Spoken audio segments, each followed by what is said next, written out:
Good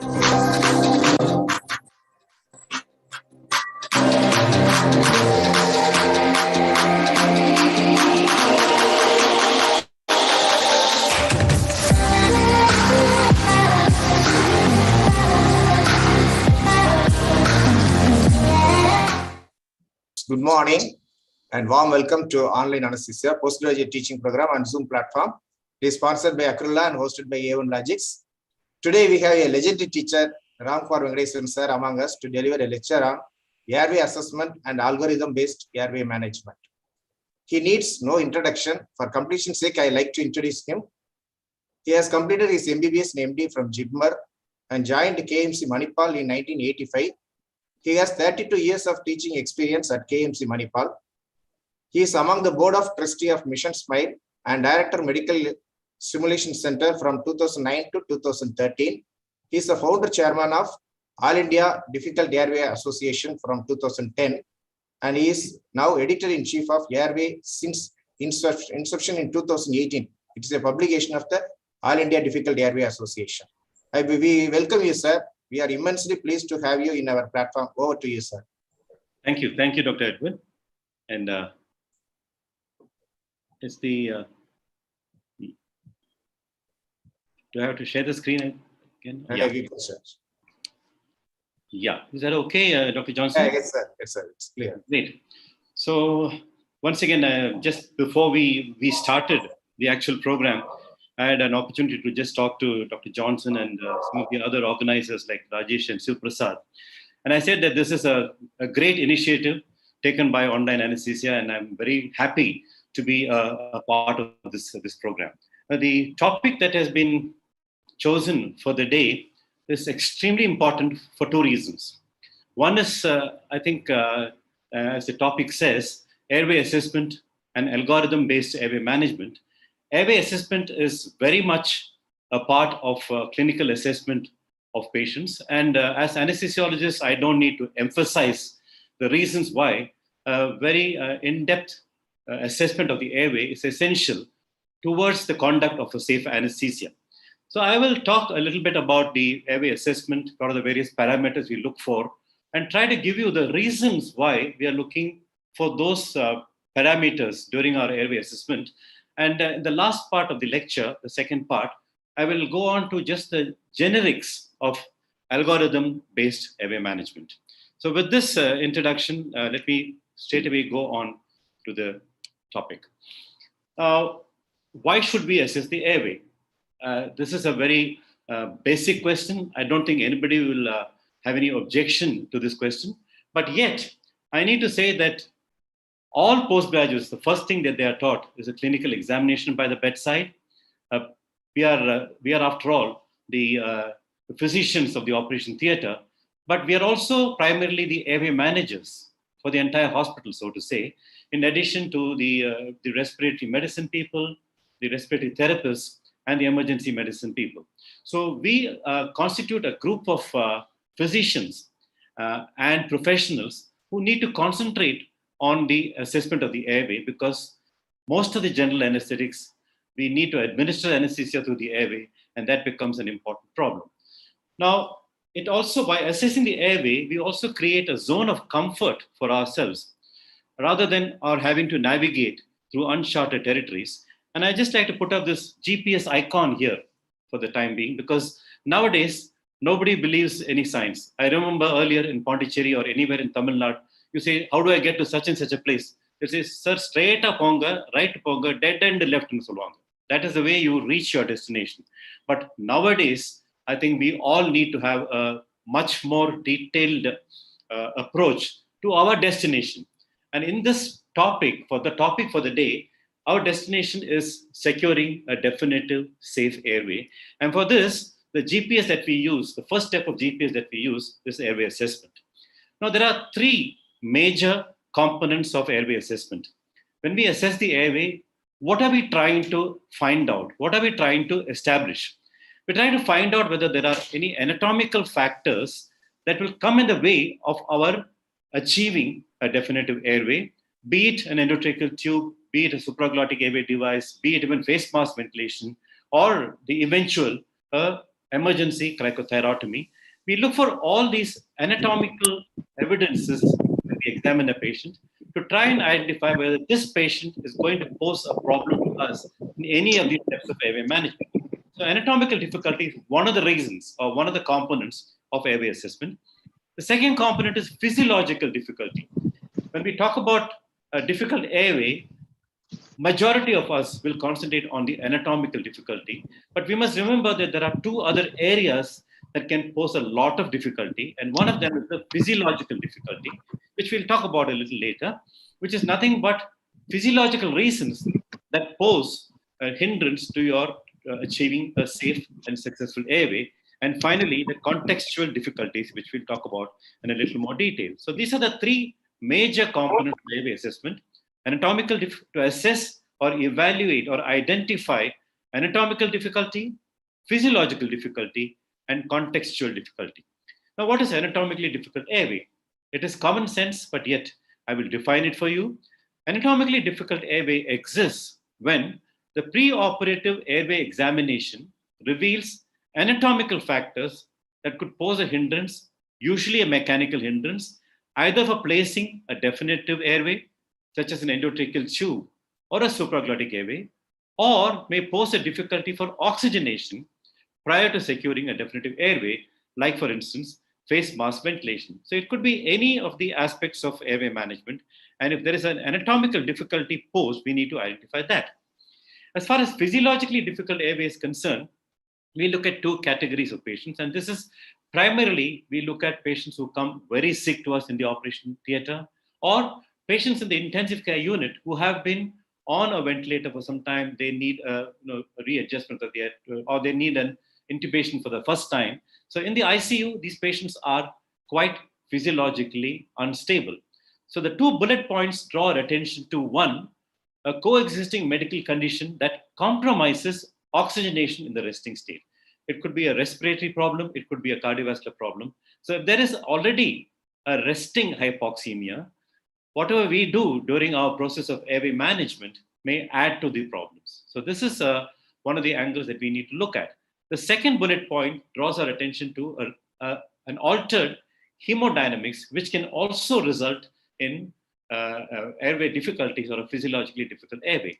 Now, much of these things have been described in very detailed manner in several algorithms, but for the benefit of our Indian audience, I have put one of the guidelines that we have brought out from the All India Difficult Airway Association in the Indian Journal of Anaesthesia 2016, with the references at the bottom.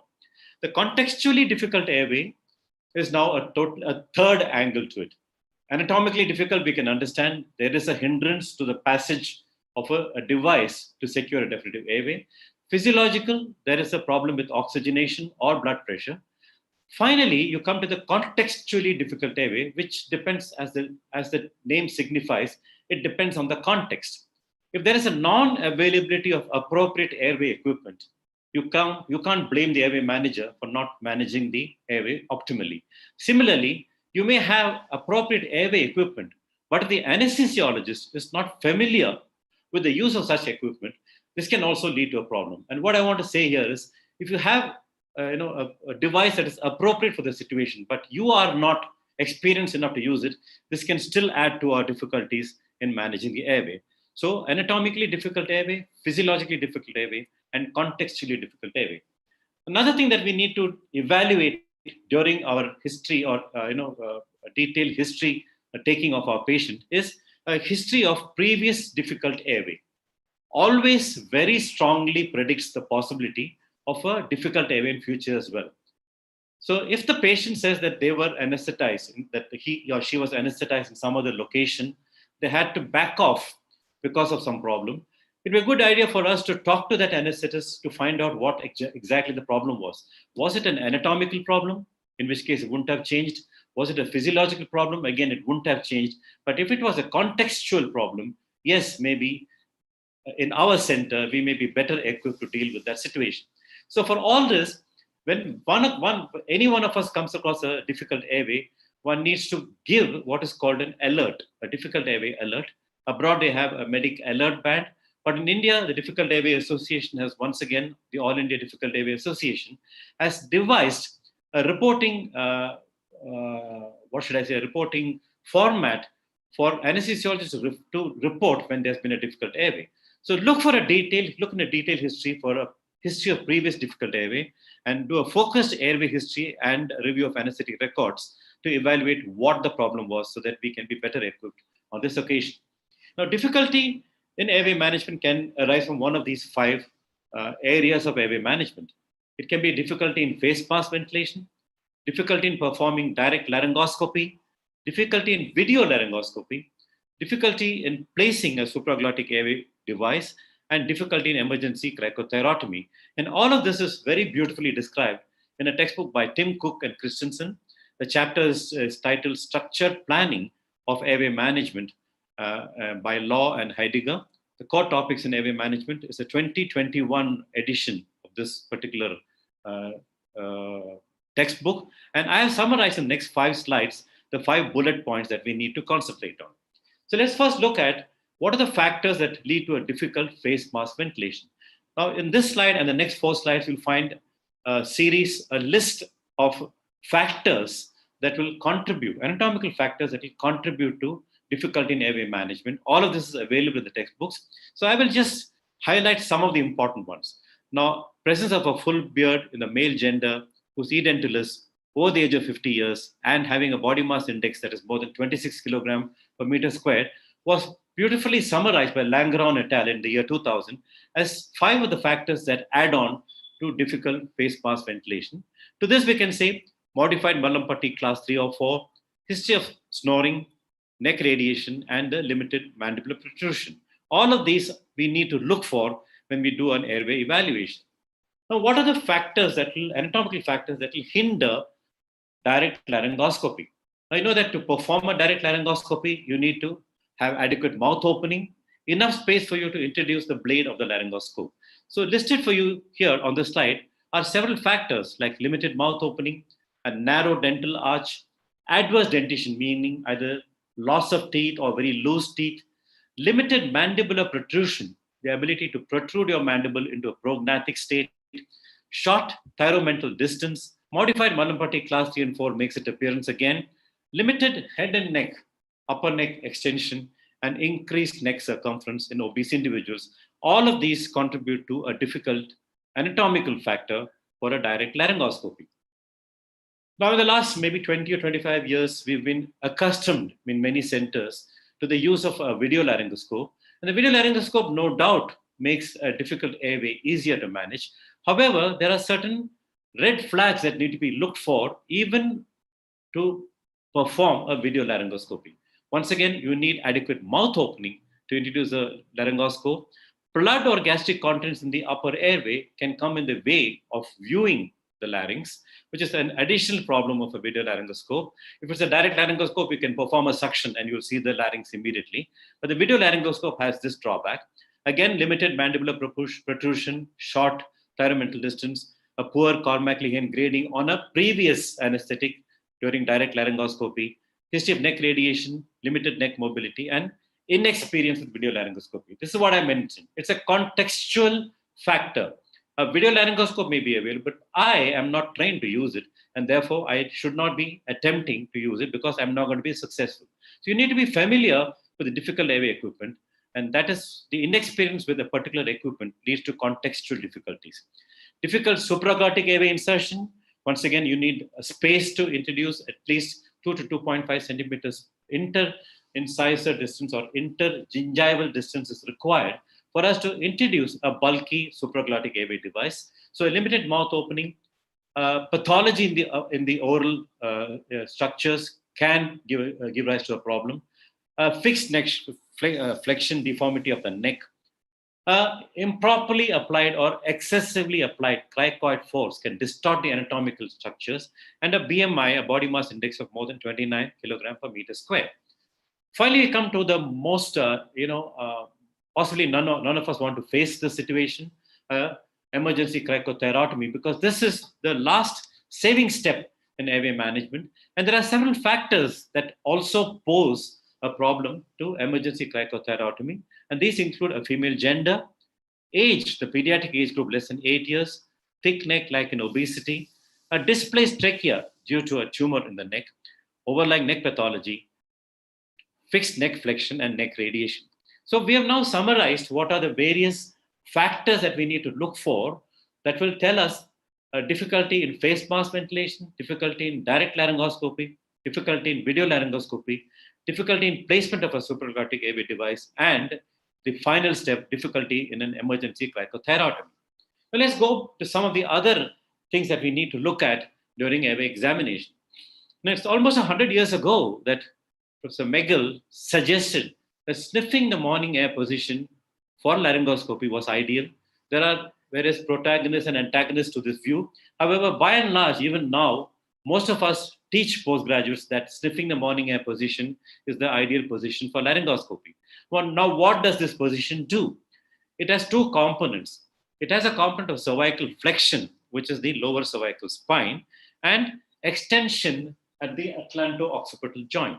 So these two movements that compose the sniffing position bring three axes into alignment. And I'm not going to go any more into this because this is a point that is, people have a pro-con session on whether sniffing position is ideal or not. But I think by and large, sniffing position does help us in the management of the airway, particularly the difficult airway. Mouth opening, I don't need to emphasize that we need adequate mouth opening to pass an instrument into the oral cavity through the oropharynx, laryngopharynx into the trachea. So it may be a direct laryngoscope, it may be a video laryngoscope, it may be a supraglottic airway device. It doesn't matter. It is important for us to assess the mouth opening. And this is assessed we assess for movement at the temporomandibular joint. And we always teach that we place one finger in front of the tragus and open the mouth. So this hinge-like movement, by opening the mouth, you feel your finger dipping into the joint of the temporomandibular space, and that is assessing the hinge-like movement of the temporomandibular joint. And the gliding motion is assessed in a slightly different way. So the hinge movement is assessed by the ability to insinuate one finger in front of the tragus while the patient opens the mouth. The adequacy of mouth opening is further assessed by the ability to place two fingers, or approximately 3 centimeters, between the two incisors, or the inter-incisor distance or the intergingival distance of at least 2 finger breadths, approximately, which will give us 3 centimeters, tells us that we are in the right track. So 1 finger in the temporomandibular joint, 2 fingers in the inter-incisor space. And the final thing is looking for the translational movement of the temporomandibular joint, which essentially looks at our ability to move our mandible ahead of the maxilla. So when you look at a side-on view, the mandible will be ahead of the maxilla. And this is what's called a prognathic attitude. And this was very nicely described by a simple test called the upper lip bite test, where if you're able to bite beyond your upper lip, then everything is fine. So we have a system of grading the upper lip bite test as well. I'll leave you to go through the original literature in order to find that out for yourself for lack of time. So the third thing that we need to concentrate on is the size of the tongue. Now we know that the tongue occupies the mouth and the oropharynx, and the base of the tongue lies very close to the glottic inlet. And that is the reason why the tongue is an anatomical, one of the anatomical structures that often causes problems for us during intubation. Now, during laryngoscopy, what we actually do is we displace the tongue. We displace the tongue anteriorly into a space that is called a submandibular space or the mandibular space. This is the soft tissue space that is enclosed by the margin of the mandible. And my finger is pointing to that particular space. So what we're trying to find out is two things.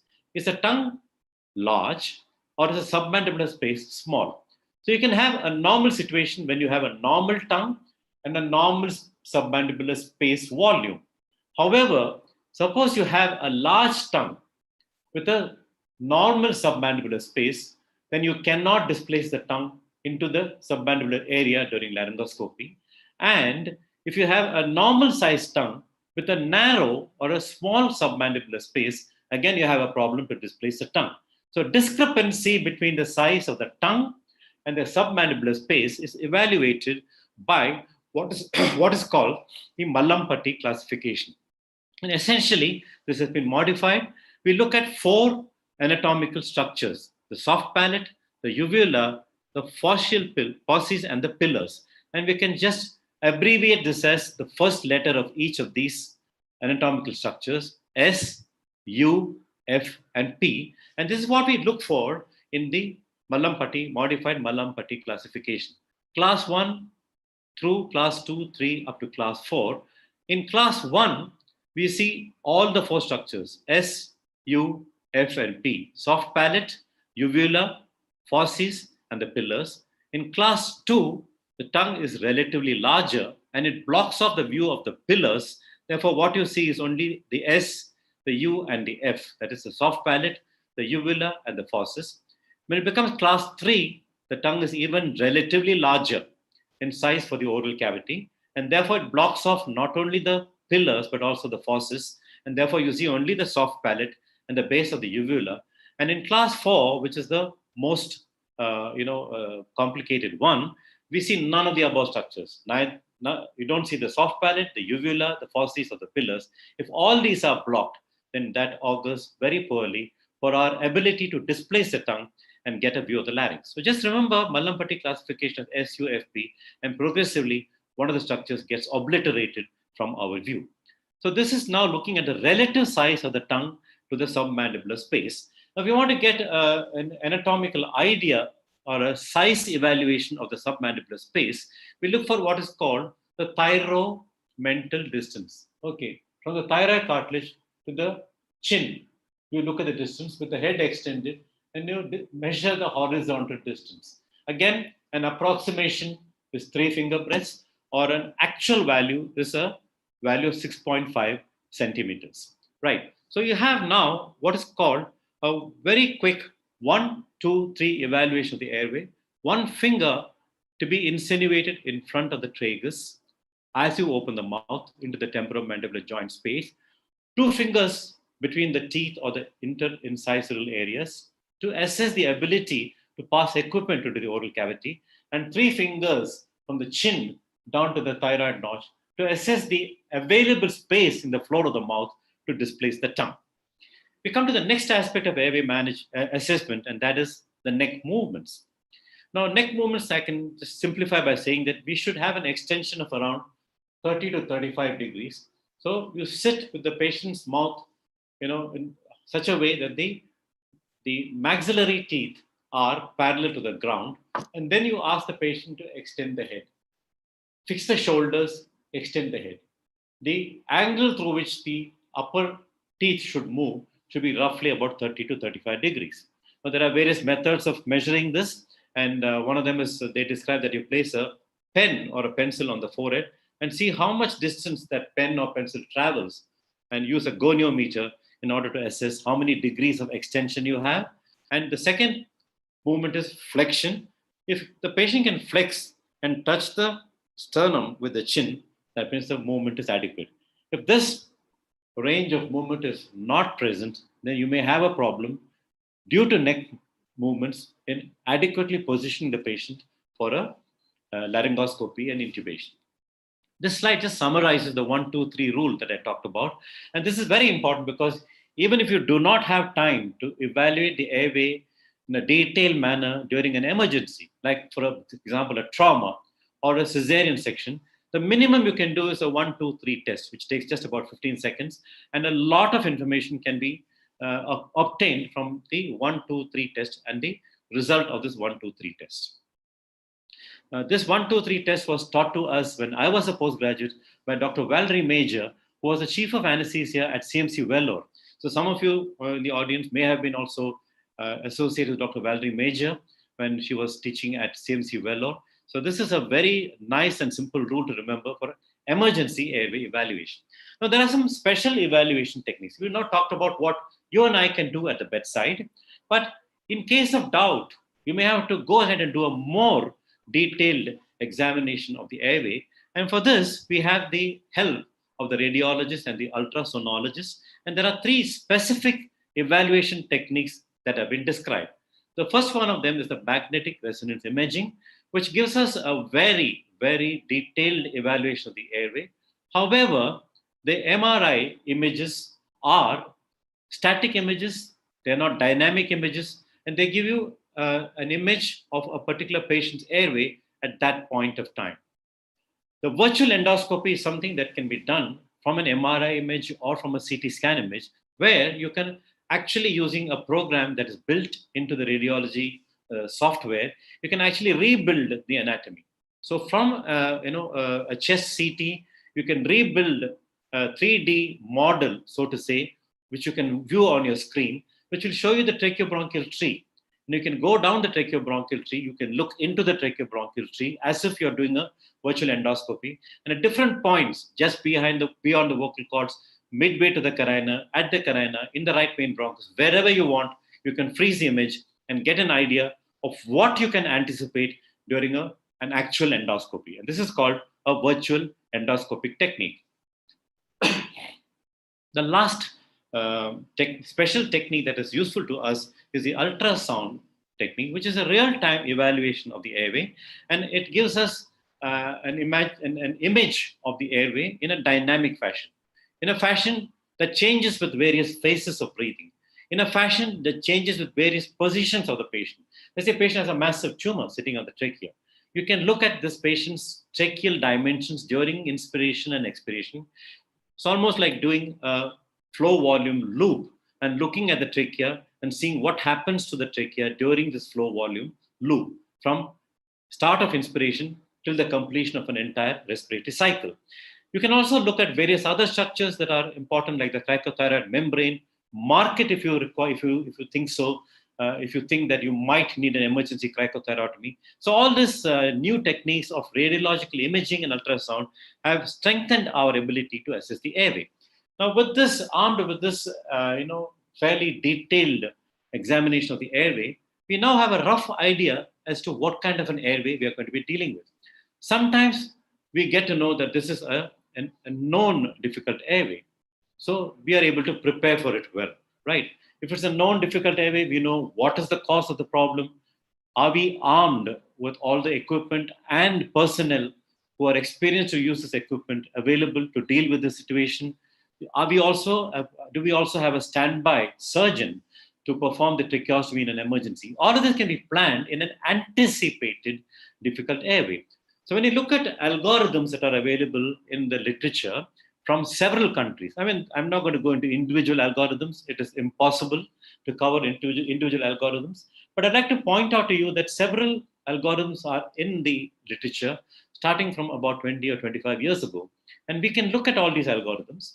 Again, I draw attention to some of the algorithms that the All India Difficult Airway Association has brought out in 2016, not for any other reason, but we are talking to a majority of us are an Indian audience, and the All India Difficult Airway Association has tailored the algorithms to the requirements of the Indian audience, because we know what is available in the Indian practice scenario. And with that in mind, we have created some scenarios. I do agree that these scenarios are now almost 5.5 years old. We hope to come out with new algorithms probably in another year from now. So with the anatomical, physiological, and contextual assessment over, let's now very quickly go into some of the points that algorithm-based airway management stresses. Not necessarily an algorithm from the United States or from United Kingdom or from Europe or from Australasia or from India. We will just look at some of the common guidelines that are available or algorithms that are available. What do they point a finger to? The first terminology that we need to understand is what is called an airway management strategy. The majority of algorithms actually tell us an airway plan. They don't say patient A, intubate, and end the algorithm there. They say patient A, this is your option A. This is your option B if option A fails. And if option A and B fail, this is option C. And they go on up to option D. So they give you various options through which you go. An algorithm just means that you ask a question to yourself about the patient. You get an answer. Based on that yes, no response, you take one of the branches of the algorithm till you reach a second question, and so on and so forth. So an algorithm just very systematically takes you through various steps of airway management and tells you in this particular patient what is the best airway option for you to follow. So remember, I said option A, option B, option C, option D. be always open. Your mind, your team, and your equipment and operation theatre staff must be always working with patients with an open mind. So an airway management strategy or plan is nothing but a series of interlinked steps that logically and seamlessly, both these terms are important. It's a logical sequence, it's a seamless sequence. It needs to move from one intervention to another without having to waste time. So it is a pre-rehearsed option, it's a pre-rehearsed strategy that is known to the entire team. It's not that Dr. Ramkumar is managing the case and therefore only Dr. Ramkumar should know, but in that case, nobody else will come to Dr. Ramkumar's assistance when he needs that assistance. So discuss the entire plan with your team, and that is what is called an airway management strategy. Essential equipment, skilled personnel, and a surgeon to perform tracheostomy must be available in order to go through a pre-planned, interlinked airway management strategy in a safe and secure manner. Remember that if you do not do this, a failed airway is often due to failure to plan for failure. All of us are very experienced. Some of us think that, I have 35 years of experience under my belt. I can never go wrong. And the reason for that is just a 3-letter word, and that is spelled as E, G, and O. That is ego. And none of us should have any ego, especially when it concerns a patient's airway on which the patient is dependent for his or her life. So always be prepared for failure. If you do not plan for failure, you might result in failure, and that will result in a failed airway.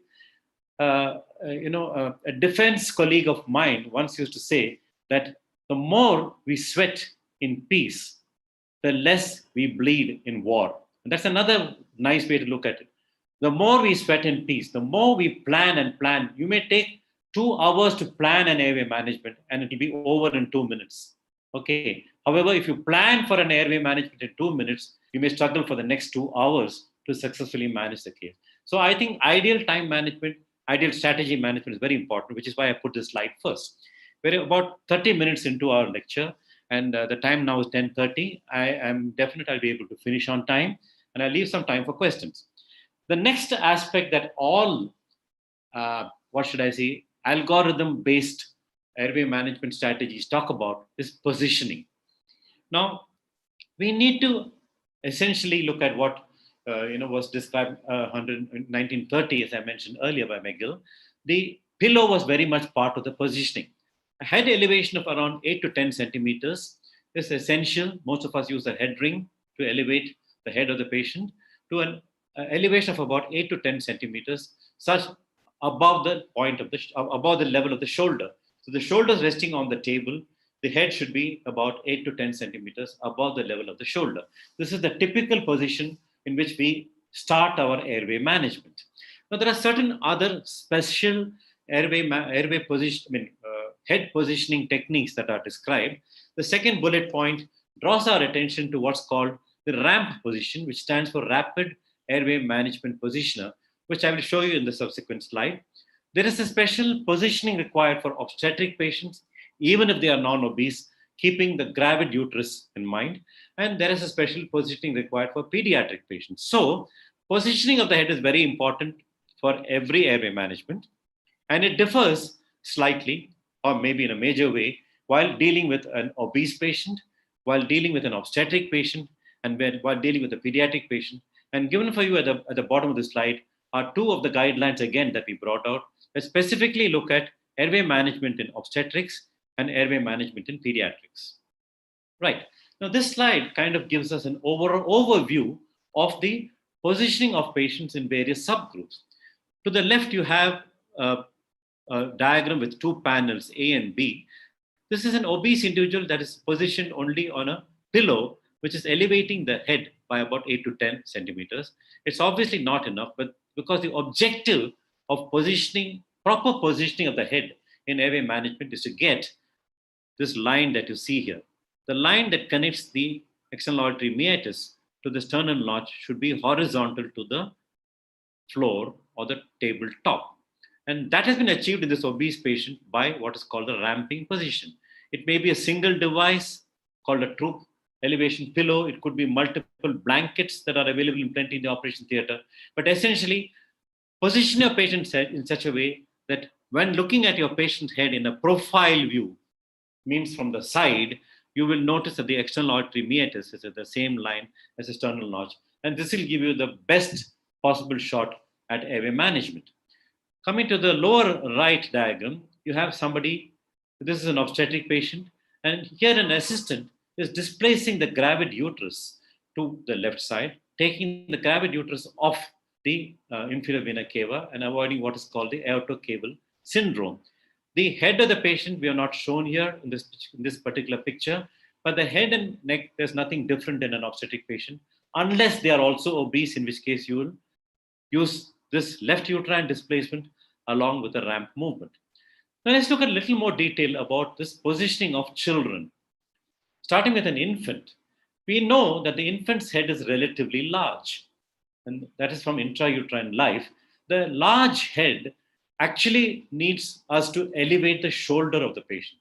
So very often when we are managing children, usually under the age of, let's say, 1.5 to 2 years of age, we usually use what's called a shoulder roll or a thin pillow in order to make sure that this side profile is obtained for you to intubate the infant. Notice that there is nothing under the occiput of the child. When the child grows a little bit beyond the age of 2 years, up to, let's say, 12 years of age, or up to about 8 years of age, I correct myself, 2 to 8 years of age, you can have nothing under the shoulder or the head of the patient. The relative sizes of the shoulder, of the chest and the head are now grown in such a way that you get optimal positioning of the head with no pillow and no pillow either under the head or under the shoulder. Eventually, as a child grows older into adulthood, you will need to use the classical pillow under the head, as I described earlier. Right, so this is a bit about special positioning that we need to look at after looking at the algorithm that tells us the stepwise approach to airway management. We need to spend a little bit of time on oxygenation because we know that oxygen sustains life, right? And the first thing that even an intern posted to anesthesia is taught is how to pre-oxygenate the patient coming up for a general anesthetic. So early on in our anesthetic career, we are taught how to pre-oxygenate our patients. And what does pre-oxygenation do? Pre-oxygenation, which is administration of oxygen prior to the induction of anesthesia, replaces all the nitrogen in our functional residual capacity in such a way that an average of 2 to 2.5 liters of functional residual capacity is now filled completely with oxygen. What was it filled with earlier? It was filled with 2.5 liters of air, which had only 20% oxygen, which means about, if you take 2.5 liters as the functional residual capacity, at the start of pre-oxygenation, we have only 500 ml of oxygen inside the lungs. But if you adequately pre-oxygenate your patient, I'm not going to go into the technique. Adequate pre-oxygenation can be 3 minutes to 5 minutes of normal tidal volume breathing, or it could be a vital capacity breath. 4 to 8 vital capacity breaths can be done. We can do 1 minute of vital capacity breath. Several things have been described in literature, but the end point of pre-oxygenation is to look at what is called a fraction of end tidal oxygen. Many of us are fortunate to nowadays work with machines, anesthesia workstations that actually show us the inspired oxygen and the end tidal oxygen. So what it means is that the end tidal gas coming out of the patient's lungs at the end of breathing, at the end of the tidal volume breath, if that is having more than 90% oxygen, we can say that pre-oxygenation is adequate, right? Now, most algorithms also emphasize the fact that you must continuously oxygenate.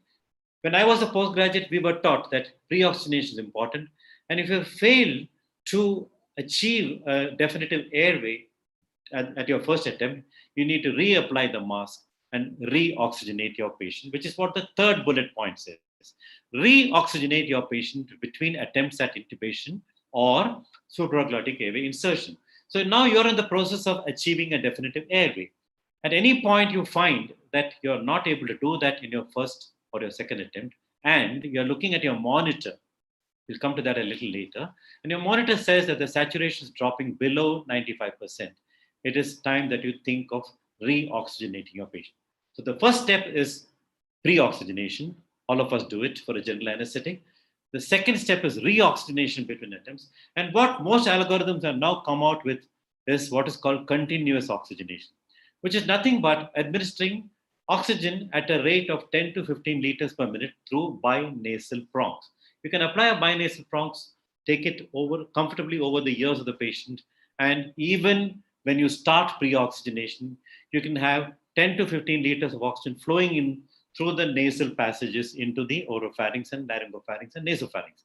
What it is doing is, we know from our knowledge of oxygen therapy that it fills up the reservoir of the nasopharynx, the oropharynx, the laryngopharynx, and whatever is available in the oral cavity. All the air in this area is displaced and filled with 100% oxygen if you administer 10 to 15 liters of oxygen per minute during continuous oxygenation technique. The majority of anesthesia workstations also have an auxiliary flow for oxygen. So you have an auxiliary flow meter for oxygen. You can connect your nasal prong to this, and the main oxygen supply, which comes through the flow meter bank, can be applied through your breathing circuit to the face of the patient. So oxygenation is extremely important, and very often people talking about the importance of oxygenation say that there are 3 points that are important: oxygen, oxygen, and oxygen. Do not fail to oxygenate your patient. Do not miss an opportunity to oxygenate your patient. The other thing that's come out now in the markets in the last maybe 6-7 years is Dr. Anil Patel's and Nuray's device, which is called Thrive. Some of us may be very fortunate to have this in the operation theater or in the intensive care unit. What this device basically does is, with tight-fitting nasal prongs, it goes one step beyond the administration of continuous nasal oxygen that we talked about in the previous slide. It's not 10 to 15 liters of oxygen. It is anywhere between 50 to 70 liters of oxygen per minute, and it is humidified. And therefore, it's called transnasal, humidified, rapid insufflation ventilatory exchange. And please, all of us must read this paper. It's extremely important. I've come to almost the last 5 minutes of my lecture. Remember that you can administer oxygen as much as you want. Hyperoxia will not kill in a short-term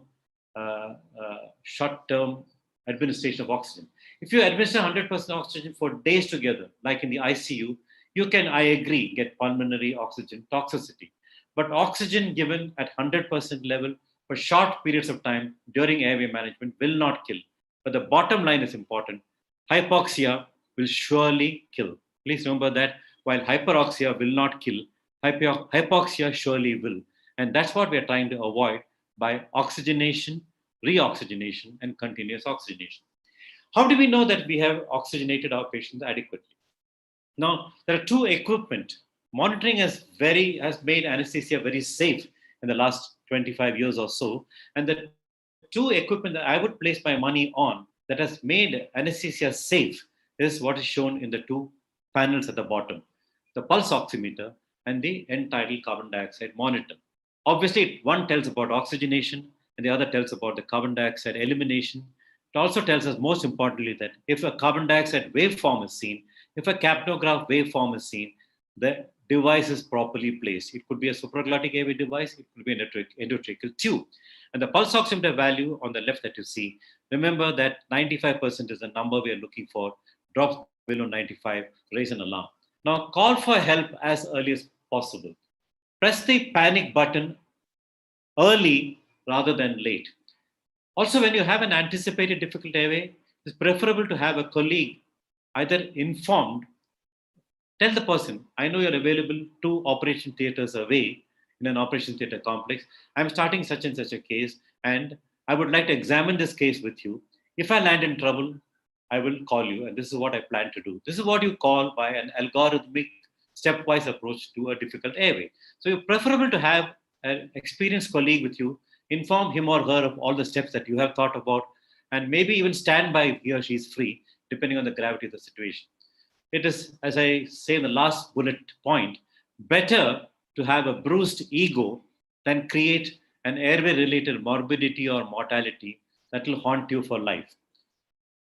Fortunately, I have not lost a patient in my long career during airway management, but I have lost a patient post-operatively when I was doing my post-graduation as a senior resident after post-graduation in Jaipur, I had one obstetric death, and that death still haunts me. Believe me or not, even to this day, I sometimes wake up in a sweat thinking about that particular patient. So death is a very difficult thing to get over, especially if you have been the cause of death. So be very careful, pack up your ego, call for help early.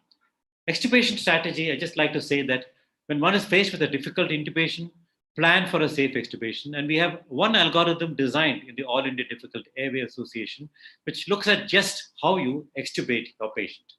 A pearl of wisdom from this particular article would be that intubation may be performed with diligence. If you're well trained, you've done hundreds of intubations over the last 20 years, you may manage to intubate even a difficult airway.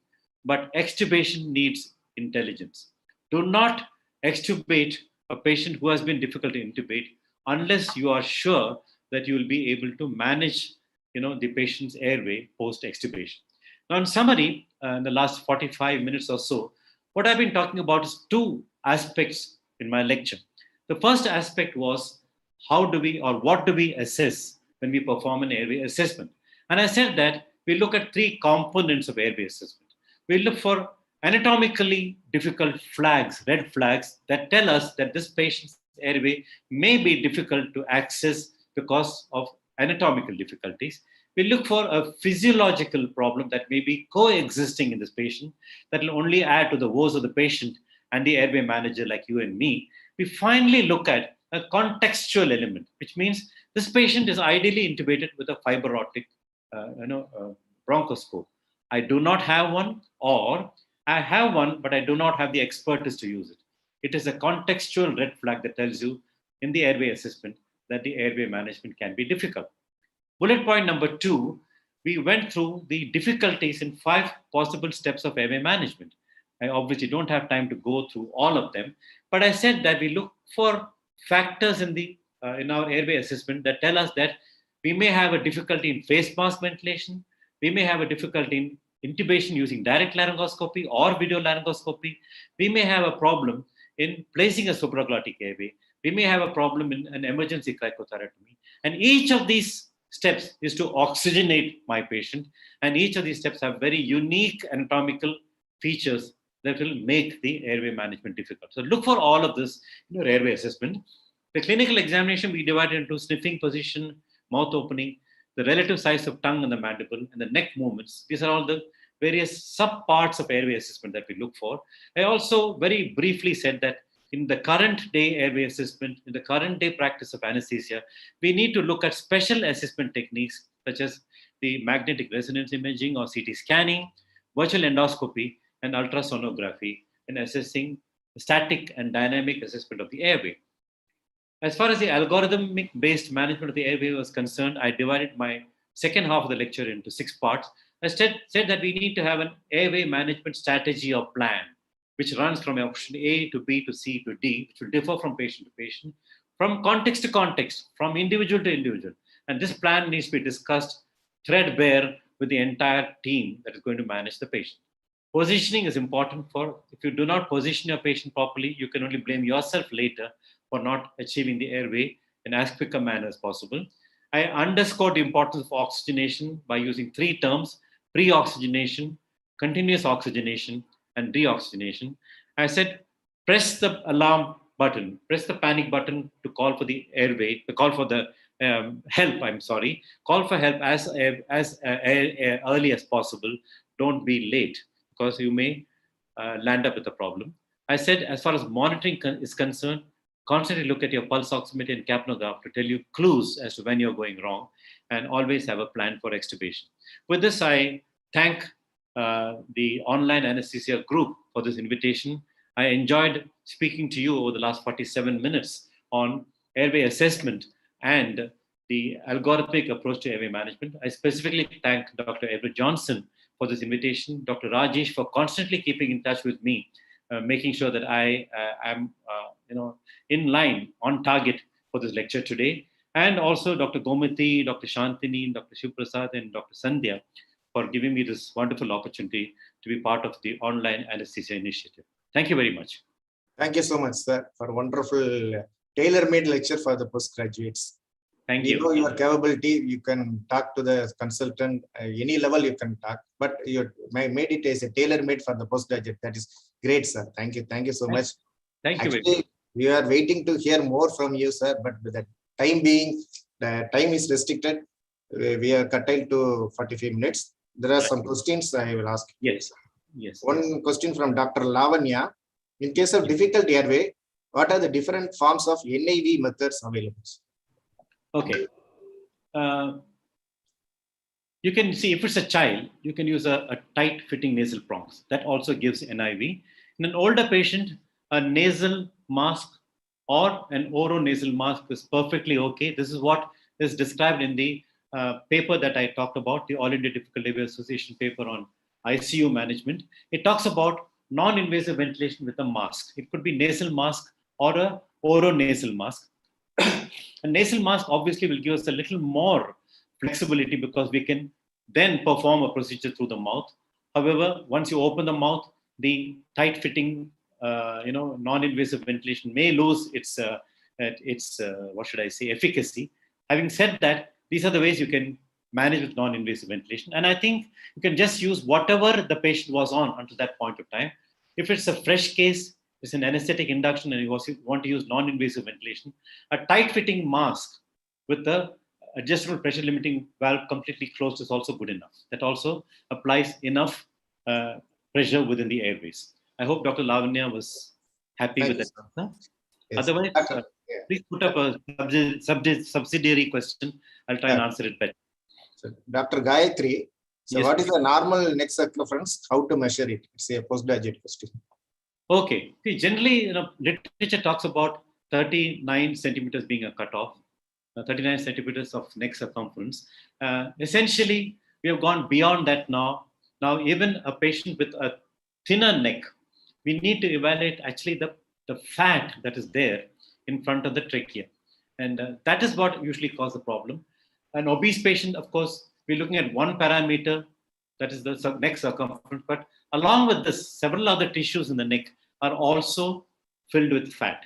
And that is what causes the problem. You can imagine fat sitting in the submandibular region can pose a problem to displacement of the tongue. Fat in at the base of the neck and the hump of the shoulder can cause a problem in positioning of your patient, the buffalo hump kind of situation. So fat anywhere around the head and neck region, including the upper torso, can be a problem in various ways to our securing a secure airway. So is Dr. Gayatri happy with this answer? That's fine. Yeah. Otherwise, please pose a subsidiary question. I won't say that again. So from Dr. Saman, that is during ramping in OT, is it useful for video laryngoscopy as well, sir? The ramping, will it help in the video laryngoscopy also? Oh yes, definitely, definitely. Anything. See, ramping is being done for getting your upper airway in the most optimal position. As was mentioned in those two slides on direct laryngoscopy and video laryngoscopy, you do need to pass the instrument through the mouth. So only that you're getting an indirect view of the larynx, not a direct view. That's the only difference. So ramping also is important for when you're planning a video laryngoscopy. Yes, definitely. Thank you, sir. Thank you, sir. Another question, what is the difference between modified Mallampatti and original Mallampatti? And original, okay. The original Mallampatti had only 3 classes. And it was modified by Samsoon and Young to add on a 4th class. That's it. So original Mallampatti described only 3. So they were, and for your information, there's also a modified Mallampatti class 0. If somebody can answer that on the chat, I'll be really happy. But I seem to have lost my chat. I don't know. So what do you see? Something else which you don't expect to see. You open the mouth. Epiglottis. Epiglottis. That's right. Epiglottis. This was described by a person called EZRI. Esri's modification. It is a class 0. And I have had a few people in my department, who were my postgraduates initially, then went on to become staff, in whom I was able to demonstrate this to whoever wanted to see it. They open the mouth, you see the epiglottis. Then you think it's going to be extremely easy to intubate, but don't be misled. Grade 0 can also cause problem. Just remember that. Okay. Okay, sir. Not that you'll see the larynx very easily.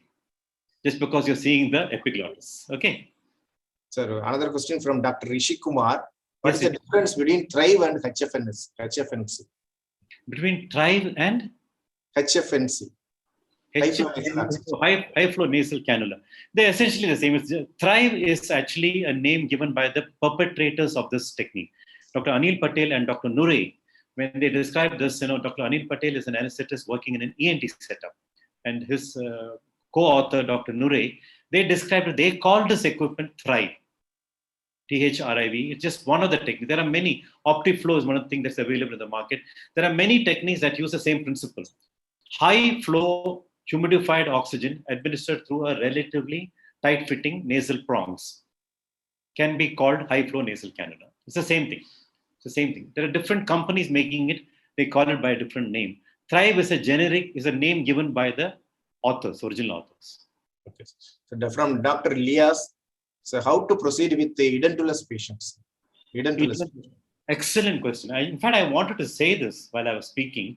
Generally we think that edentulous patient, you don't want to knock the dentures into the oral cavity and disappear into the trachea during the process of intubation. But I would say, if the patient has a full set of dentures, upper and lower denture, ask them to bring it to the operation theater. Keep the dentures on during face mask ventilation. And remember to take it off during the act of laryngoscopy and intubation. The presence of both the dentures gives you the proper facial contour for you to apply a proper fitting mask. Excellent question. Thank you for that. I missed this point while I was presenting. Okay, sir. Sir, is there a retrograde intubation has any role in the modern algorithm, airway algorithm? Absolutely. It's coming back. In fact, now I've seen a couple of papers recently where they're talking about retrograde intubation, using, what should I say, a video laryngoscope.